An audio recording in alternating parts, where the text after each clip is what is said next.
sa aming destination. Uy ka naman. Malupit. Ay na, kinakabahan akong baka mahulog yung cellphone ko. Pag nahulog yan. Mamaya na lang kalaro, Vic. Let's go! Yun po, no?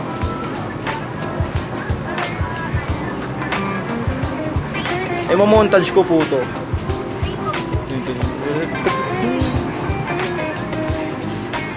Kulay violet. Violet. Walang violet. Di, wag na. Di, pink na lang. Pink na lang. Kulay ng brick ko yun eh.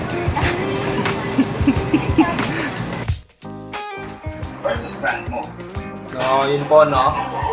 Kasalukuyan po, time check now. 8:35 ng gabi. Katapos na namin kumain na sisikulam namin. Nakikita niyo po, may paang lumulutang. Aray! Nagpa-vlog ako eh. Mumontage kita gusto mo. Kasulukot po kami nanonood ng Victor Magtanggol. Wala pa talaga. Commercial pa nga eh. Victor.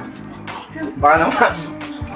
Ito po yung girlfriend kong gising-gising. Alam mo naman. So, ito po, Victor Magtanggol na. Malapit yan, ang bagong tagapagtanggol. Idol po namin yung mag-girlfriend mo po. Pinakaabangan po namin to. So, we'll be right back.